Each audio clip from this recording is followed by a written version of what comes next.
Bueno, es un verdadero gozo estar con ustedes esta mañana. La semana pasada estuve a 12 usos horarios de distancia y tuve el privilegio de encontrarme con algunos de los misioneros en esa parte del mundo, algunos hombres que están sirviendo en iglesias de varios países y discutir algunas oportunidades para el futuro. Mi corazón se sintió tremendamente animado al considerar lo que está sucediendo allí. Cristo sigue edificando su iglesia y es un gozo ser una pequeña parte de ello en alguna forma. De hecho, al pensar en eso, al pensar en la Gran Comisión y en nuestra parte en ella, quiero llamar su atención esta mañana sobre un texto en Romanos 10.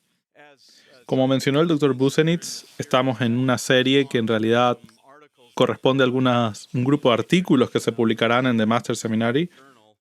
Voy a apartarme del artículo con el que contribuí y en su lugar voy a centrarme en un texto diferente, en el que no me centré en ese artículo de la publicación y les llevaré en su lugar a uno de los grandes textos de la predicación en el Nuevo Testamento, Romanos 10. No estamos en Romanos 8. Estaremos en Romanos 10 esta mañana. Así que abran sus Biblias y miren conmigo Romanos capítulo 10, empezando en el verso 13. Porque todo aquel que invocare el nombre del Señor será salvo. ¿Cómo pues invocarán a aquel en el cual no han creído?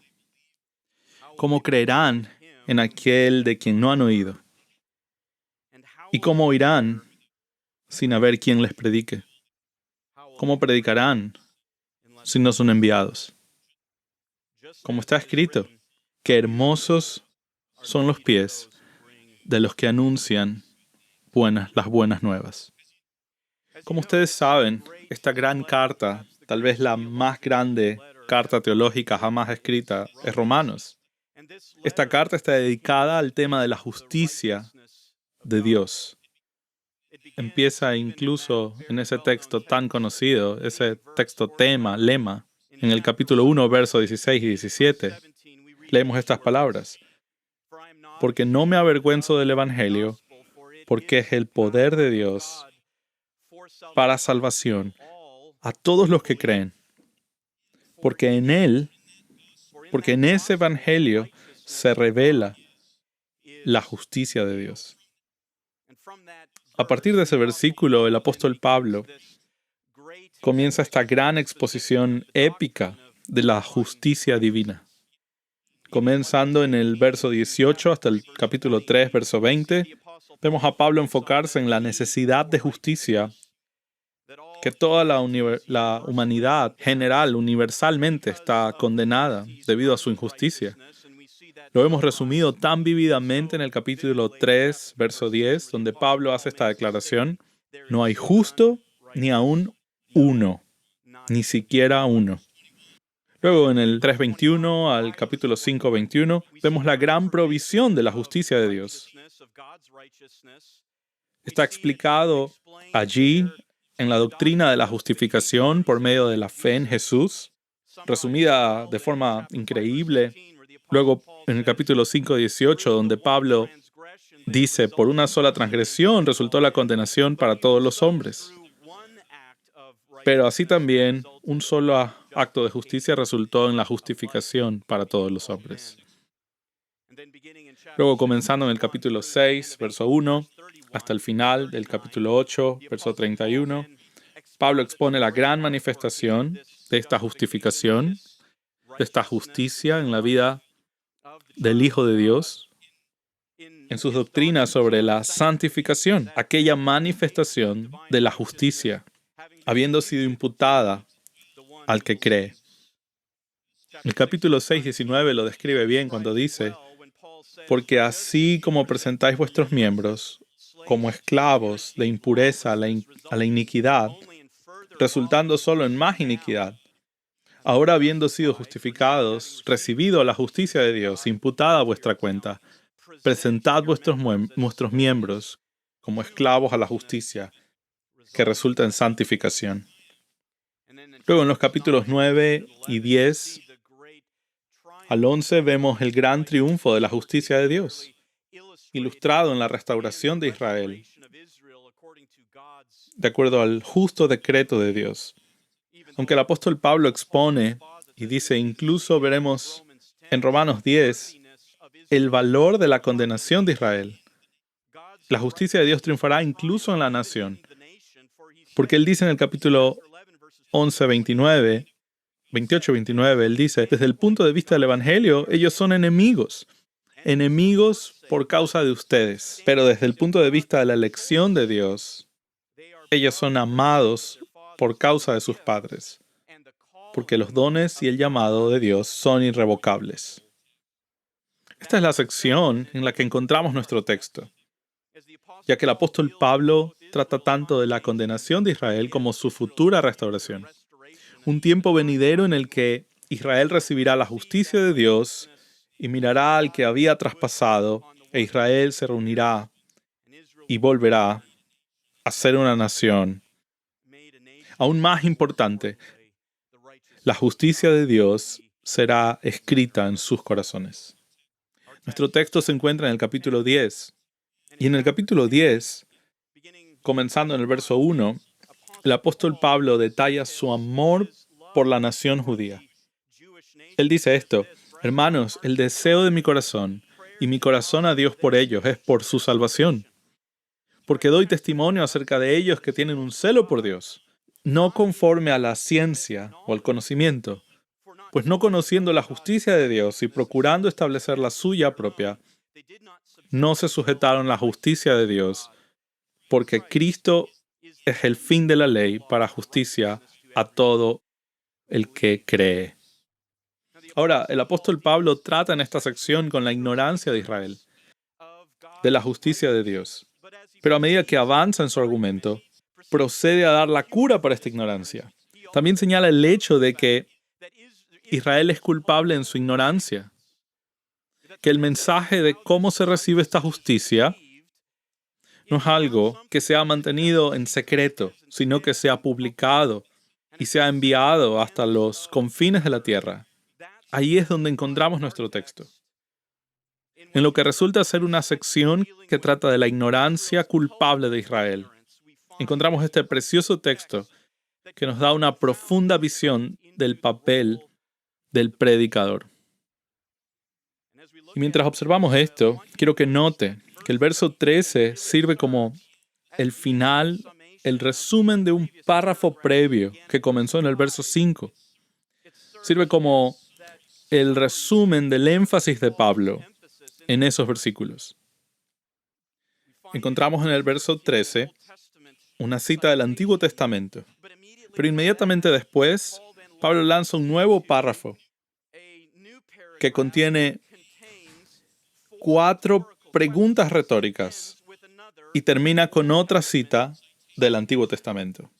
Así que para el apóstol Pablo, en su lógica, tienen estas 2 afirmaciones del Antiguo Testamento en su mente y las combina a través de una serie de eslabones en cadena, una serie de pasos de razonamientos deductivos a medida que trabaja desde una afirmación hecha en el verso 13 a una afirmación hecha en el verso 15 al final.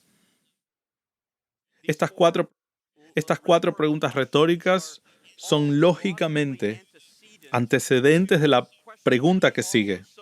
Razona desde el final hasta el principio.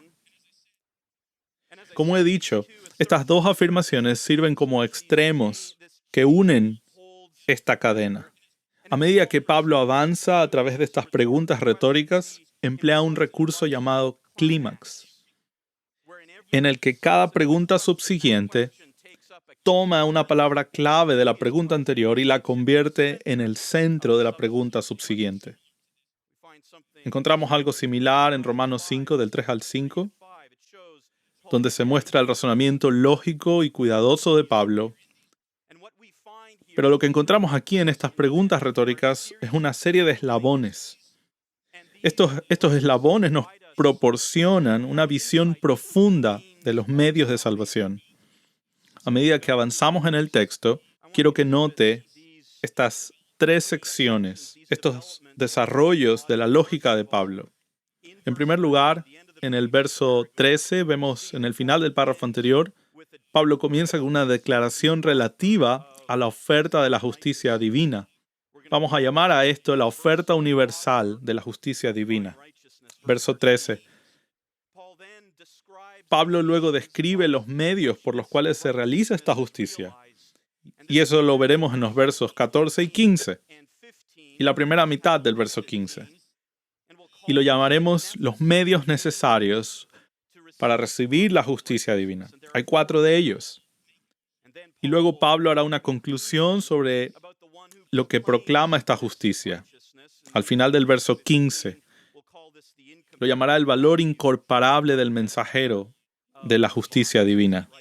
Comencemos entonces el verso 13 y la oferta universal de la justicia divina. El apóstol Pablo dice, porque todo aquel que invocar el nombre del Señor será salvo. Una verdad muy simple, pero profunda, enunciada como una declaración. Podemos extraer de ella 4 observaciones. En primer lugar, la oferta de la justicia de Dios es imparcial y abierta. No es solo para judíos, no es solo para gentiles, se usa el pronombre todos. De hecho, miramos justo antes del verso 13 al verso 12, donde se hace esta afirmación. No hay distinción entre judío y gentil, porque el mismo Señor es Señor de todos, abundando en riquezas para todos los que le invocan. Esta oferta de justicia divina, esta gran necesidad que tenemos debido a nuestra injusticia inherente, es ofrecida a todos universalmente, a todos y a cualquiera, sin importar la etnia o clase. Sin embargo, fijémonos en la segunda observación. Esta oferta de la justicia de Dios anticipa una respuesta suplicante. No dice que todos se salvarán. Lo califica con una afirmación importante. Dice, todo el que invoque el nombre del Señor. Ese verbo invocar se encuentra con frecuencia en el Antiguo Testamento y describe mucho más que algún tipo de respuesta. Es algo más que una especie de conocimiento intelectual. Es más que un ascenso cognitivo.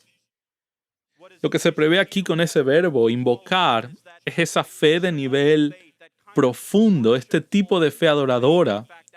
De hecho, ese verbo se utiliza a menudo para referirse al pueblo de Dios y a su culto, invocando el nombre del Señor. Este llamamiento, esta súplica, este ruego, reconoce la incapacidad absoluta, la impotencia, la última necesidad. Implica la renuncia a cualquier otra confianza. Esta oferta requiere ese tipo de respuesta para ser eficaz. La tercera observación es que esta oferta de la justicia de Dios se centra en una persona. Fíjese cómo describe Pablo el objeto de esta llamada. No solo dice el que invoca al Señor, sino que la frase aquí es muy importante. Dice, todo aquel que invocare el nombre del Señor. Por un lado, los dos son idénticos. El nombre representa el título, pero hay una distinción crucial que debemos notar. Cuando Pablo añade esta expresión adicional, está haciendo un énfasis en la identidad personal. Ahora, observen en sus Biblias, esta es una cita tomada del Antiguo Testamento. Está tomada de Joel 2:32, un texto fascinante en el que el profeta Joel registra estas palabras, y será que todo el que invoque el nombre de Yahweh será salvo. La referencia ahí, en Joel, presupone esta revelación especial de la identidad personal de Dios. No es solo Elohim, es Yahweh. Como describe un escritor, el nombre de Yahweh es un don de revelación que no está a disposición del hombre. El nombre de Yahweh está confiado a Israel. Los paganos no lo conocen. Este nombre de Yahweh no era accesible por revelación general. Era un nombre revelado era la identidad personal del gran yo soy. Lo que es notable en el contexto de Romanos capítulo 10, que trata de la restauración de Israel, es que el apóstol Pablo se remonta a un texto que trata de la restauración de Israel en Joel. Toma esa frase, para todo aquel que invoque el nombre de Yahweh será salvo, y la utiliza aquí en este texto para referirse al propio Señor Jesús. El antecedente más cercano a ese título Señor es un texto que identifica realmente el nombre. Mira atrás en el versículo 9.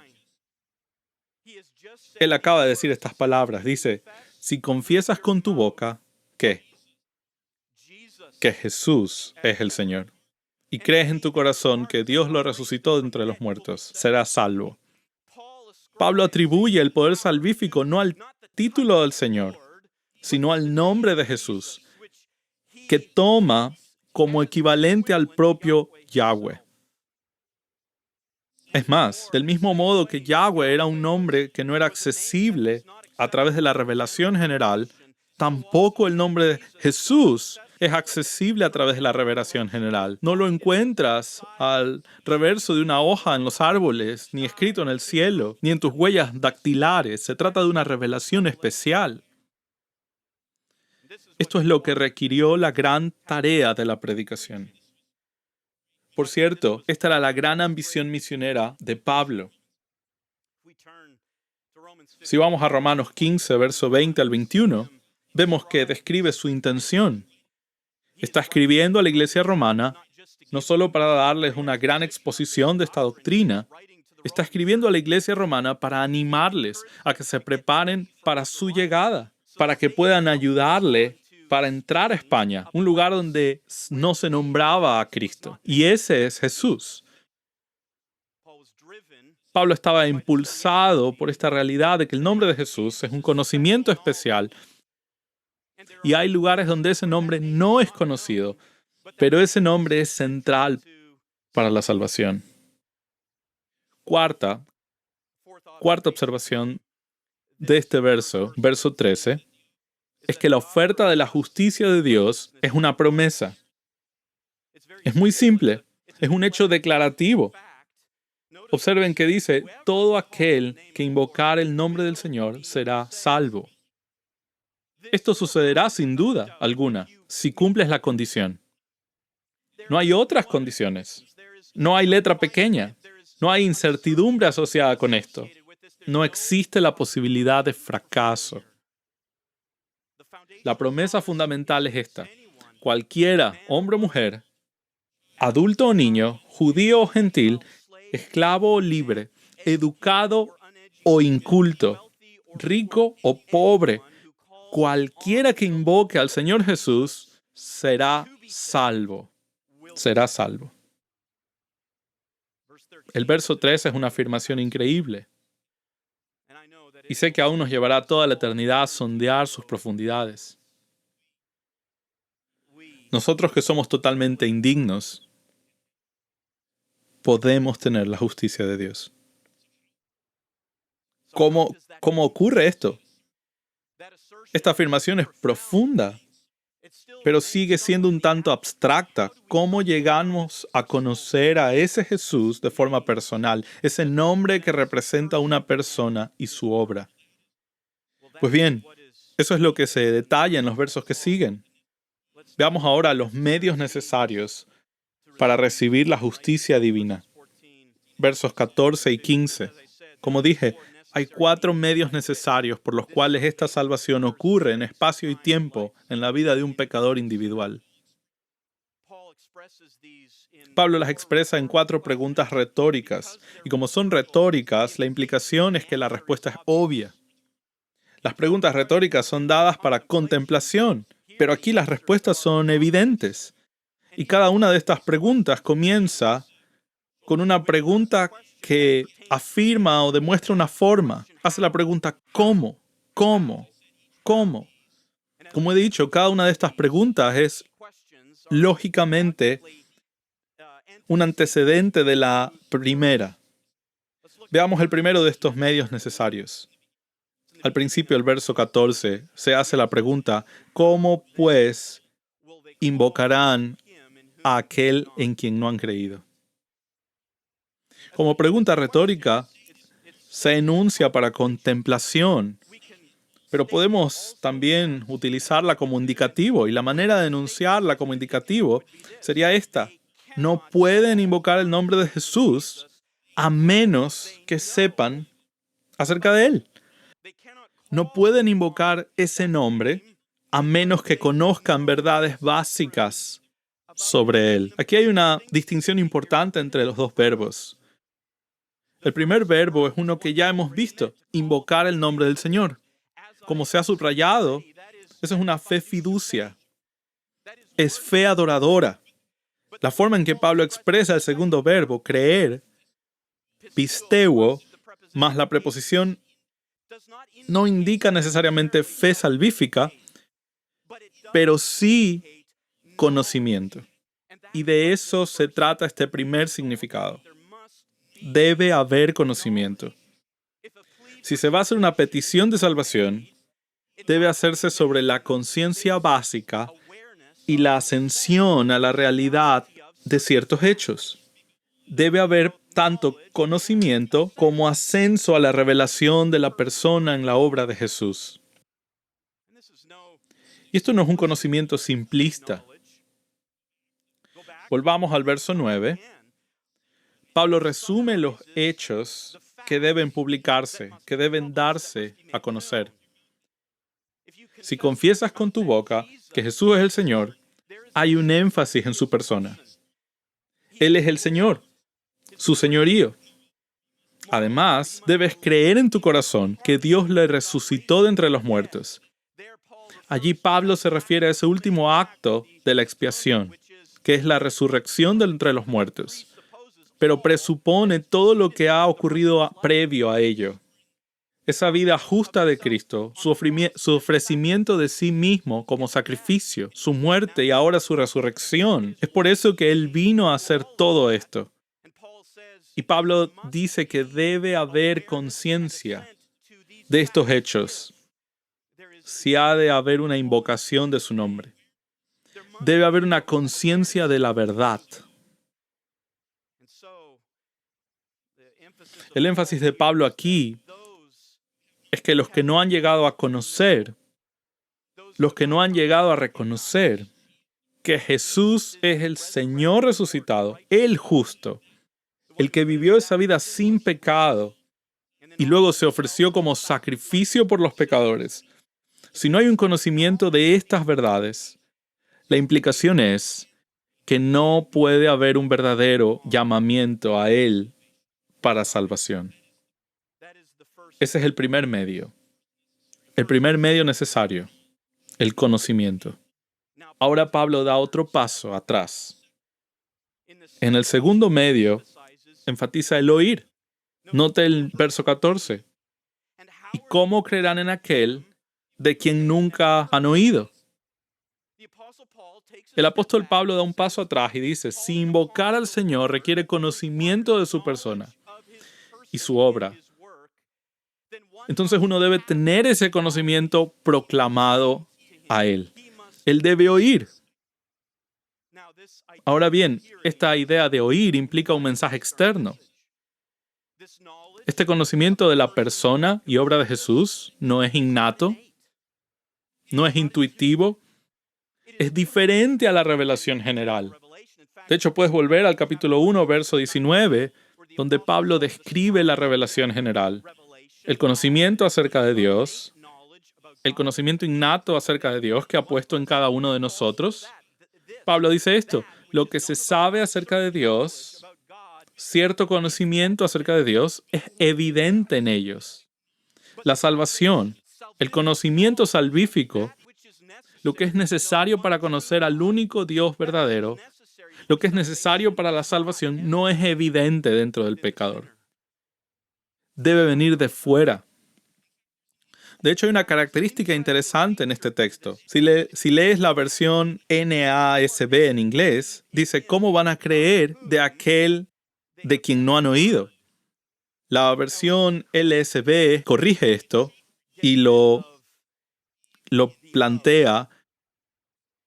¿Cómo creerán? Dice, ¿cómo van a creer aquel a quien no han oído? A quien no han oído. Como afirma John Murray, un rasgo llamativo de esta cláusula es que se representa a Cristo como siendo escuchado en el Evangelio cuando es proclamado por los mensajeros. La implicación es que Cristo habla a la proclamación del Evangelio. Cuando el Evangelio se proclama fielmente, es la voz de Cristo la que se oye. Y eso es lo que lo hace eficaz cuando se combina con la obra espiritual de la regeneración. Pero también añade a la condenación la culpabilidad del pecador cuando oye el mensaje del Evangelio. Cuando se proclama fielmente el mensaje del Evangelio, es Cristo mismo quien ofrece la justicia al pecador, desesperadamente necesitado. Y cuando ese pecador se aleja, es el pecador quien dice, rechazo lo que me ha dicho. Este será un punto que Pablo hará de nuevo un poco más adelante en este capítulo, en el verso 17, cuando dice esto, la fe viene del oír y el oír por la palabra o la predicación de Cristo. La predicación que Cristo hace en la proclamación del Evangelio. Ahora, inmediatamente surge la pregunta, bueno, ¿oír? ¿Y qué de leer? Ahora, por supuesto, por un lado, el concepto de oír es una realidad muy del primer siglo, pero Pablo no estaba tratando de ignorar la eficacia de la lectura. Si vas al 2 de Timoteo, capítulo 3, verso 15, verás que Pablo le dice a Timoteo que desde la niñez has conocido las sagradas escrituras, las cuales son capaces de darte sabiduría para la salvación. Así que la lectura también conduce a la salvación. Pablo no intenta decir aquí que un medio sea más eficaz que el otro, pero en realidad lo que Pablo está enfatizando aquí es que el Evangelio está destinado principalmente a ser un mensaje predicado. Las buenas nuevas sobre el señorío de Jesús, sobre su expiación, es una verdad hablada. Es central para la iglesia, central para la gran comisión. Siempre será una proclamación verbal. Por eso no basta con publicar temas, con poner cosas en internet, aunque eso puede ser y será usado por el Señor, aún así es el centro de la obra redentora de Dios, está la necesidad de la proclamación, la necesidad de la predicación verbal, predicar a Jesús y su expiación. Esto nos lleva al tercer medio necesario, la proclamación. Fíjese en el siguiente eslabón dentro de la lógica de Pablo, al final del verso 14. Da otro paso atrás y dice, ¿cómo van a oír sin haber quien les predique?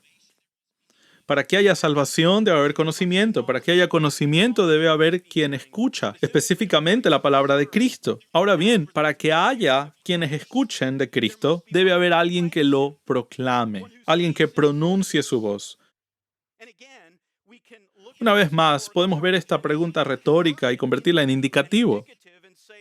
Y dice esto como una reflexión a esta pregunta.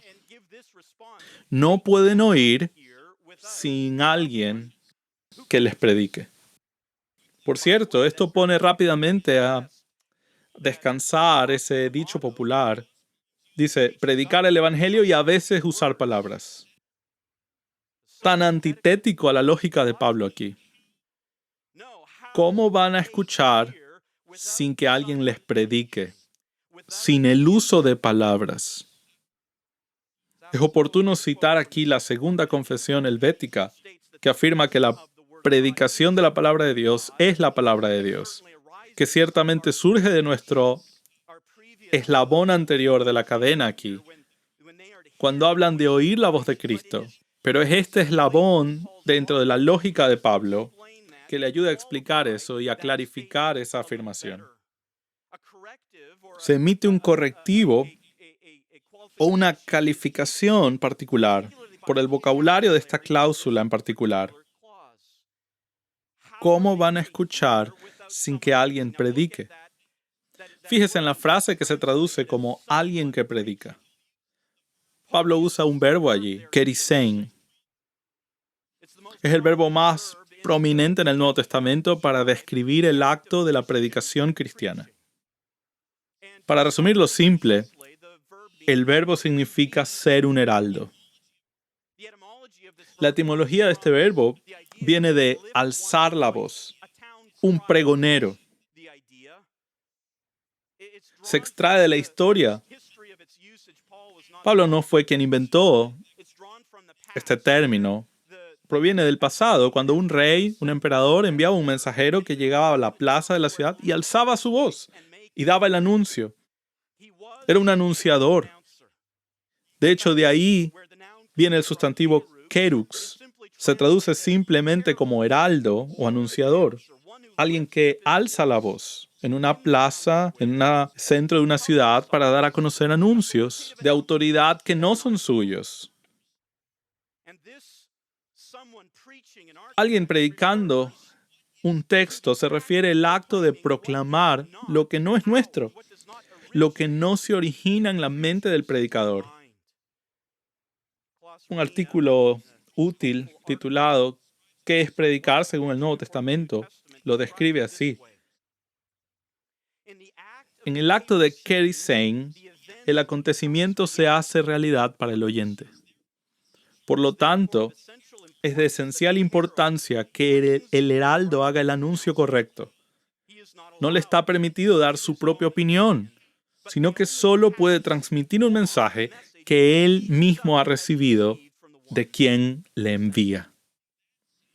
En ese sentido, la predicación de la palabra de Dios es palabra de Dios. Cuando ese mensajero proclama fielmente, exactamente lo que se pretendía en el texto que se le entregó.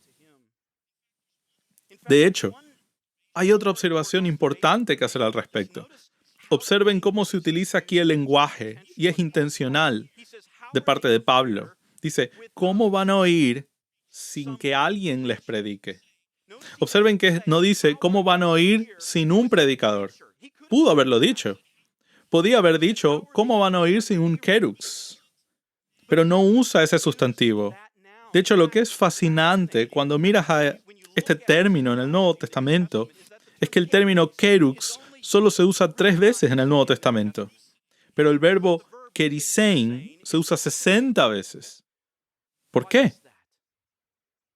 Bueno, el kerux no es nada. El anunciador, el individuo que hace el trabajo, no es el centro. El acto lo es todo. Para que se oiga la voz de Cristo, el individuo que lleva este mensaje debe salir de sí mismo para pasar a un segundo plano y asegurarse de que lo que está en el centro es el anuncio real. Eso es lo que se transmite aquí en el texto de Pablo cuando dice, ¿cómo van a oír sin que alguien predique? El acto, no el individuo.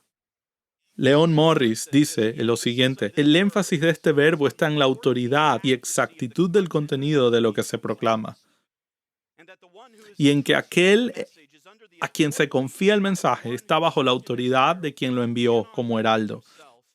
No puede nombrarse a sí mismo, no puede cambiar el mensaje. Él no es el origen de lo que proclama. Así que tenemos conocimiento, tenemos el oír, luego tenemos la proclamación, mientras Pablo sigue retrocediendo. Ahora encontramos el cuarto medio necesario. Pablo pregunta al principio del verso 15, ¿cómo predicarán si no fueren enviados? La respuesta es, no pueden predicar si no son enviados. Predicar no es predicar si no hay comisión. Usted no puede tomar el trabajo de un embajador a menos que sea designado. Como dice de nuevo Leon Morris, un heraldo autoproclamado es una contradicción en términos. Esta última pregunta retórica se centra de nuevo en algo más importante que el heraldo mismo. Y ese es el hecho de que el heraldo ha sido enviado. Sin embargo, surge la pregunta, ¿quién es aquel que envía al heraldo? Se expresa aquí en el encargo como un verbo pasivo. Cuando te encuentras con verbos pasivos, te das cuenta de que la gente no se menciona a menudo.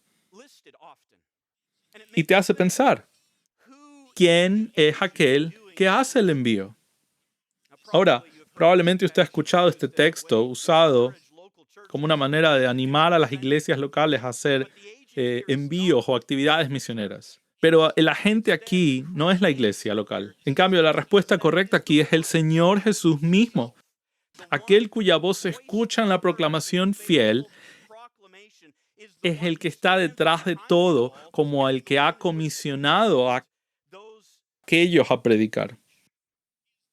Él es quien ha encargado el acto de predicar.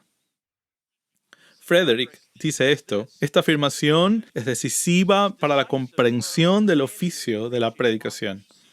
El hecho de que querizo está vinculado con apostelo, el verbo aquí enviar en pasivo, el hecho de que querizo esté vinculado con apostelo en otras partes del Nuevo Testamento no es un accidente. Pertenece a la naturaleza misma de las cosas. Sin comisión y envío no hay predicadores.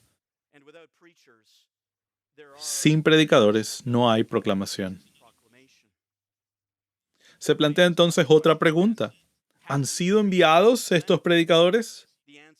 La respuesta aquí es sí. El énfasis de este verbo aquí que muestra Pablo es que la comisión ya ha sido dada. Jesús mismo ha comisionado la obra de la proclamación del Evangelio. Ahora bien, ciertamente la labor de esta proclamación, la misión en sí, no se ha completado. Podríamos volver de nuevo al capítulo 15 de Romanos, donde Pablo habla de la necesidad de ir a España, donde el nombre de Cristo aún no se ha escuchado.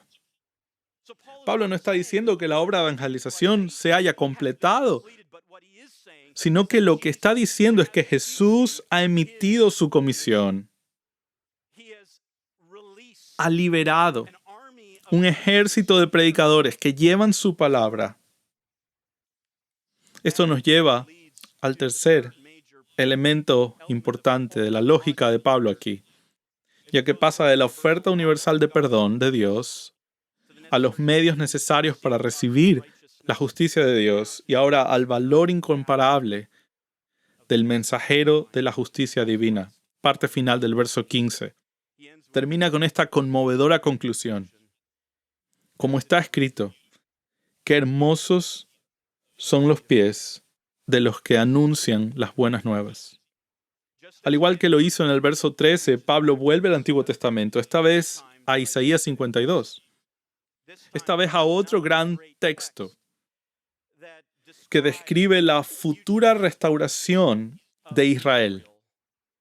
Que Israel será reunido de nuevo de la dispersión y subyugación mundial, de la rebelión espiritual, y se le dará a conocer el nombre de Yahweh, y lo profesarán como su Dios. Isaías 52, versos 6 y 7. Por eso mi pueblo conocerá mi nombre. Por tanto, en aquel día sabrán que soy yo quien habla. Aquí estoy.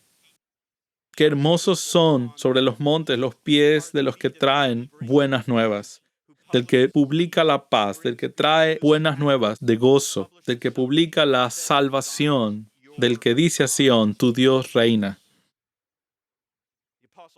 El apóstol Pablo reconoció que los que se ocuparán según los términos de Isaías en la proclamación de esta futura restauración de Israel, en anunciarles que Yahweh reina y que conocerán su nombre y lo conocerán en justicia, tienen pies hermosos.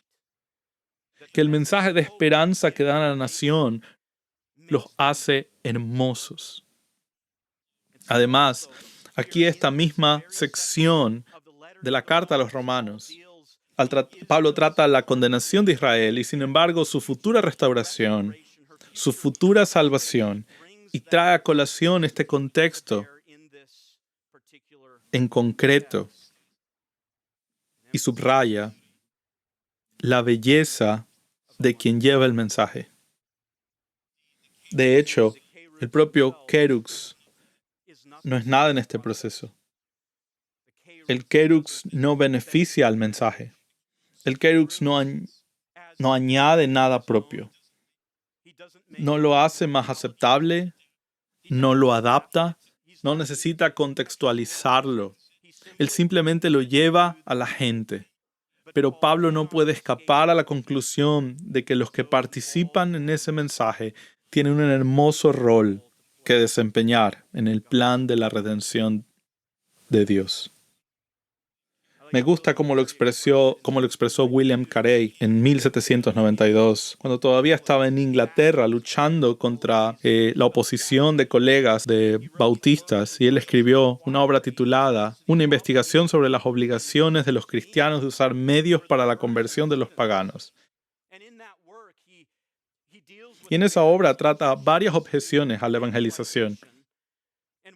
Una de las objeciones es la siguiente. Él escribe, como una objeción que había escuchado de esos mismos pastores. Si Dios se propone salvar a los paganos, ¿no tomará medidas para hacerlo Él mismo? La respuesta de Carey, y esto es lo que debemos recordar a la luz de nuestro texto, es que el único método entregado de Dios para salvar a los paganos es trabajar a través de heraldos consagrados. Y eso es lo que somos.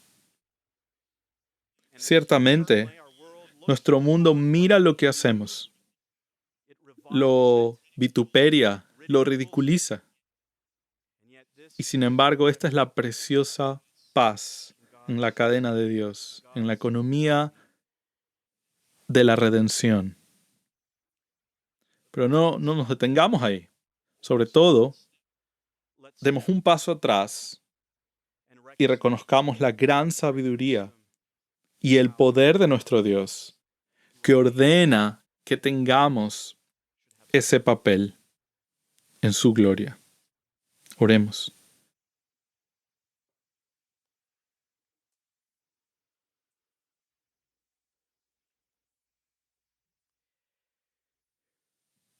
Padre, este texto ciertamente nos trae de regreso a nuestra propia atención del Evangelio de la justicia. Ya sea que lo hayamos escuchado de nuestros padres o hermanos o vecinos o un pastor, nos damos cuenta de lo que eso hizo en nuestras vidas. Estamos aquí hoy como aquellos que ahora han heredado todas las riquezas espirituales de Cristo a través de ese medio de proclamación del Evangelio. Cuando pensamos en ello, aquellos que nos han predicado el Evangelio son las personas más preciosas sobre la faz de la tierra. Nos trajeron palabras de vida, palabras de perdón y de paz. Padre, danos un aprecio cada vez mayor por los que lo han hecho, por muy vasijas agrietadas que sean. Al reflexionar sobre la belleza de sus pies, que nos motive con un mayor fervor a aspirar a ser el Kerux, el heraldo, el pregonero, que va al mundo con las palabras de Cristo y las proclama sin vergüenza. Danos ese fervor, esa aspiración para la gloria de tu nombre y para el beneficio de los pueblos de este mundo. Te lo pedimos en el nombre de Jesús. Amén.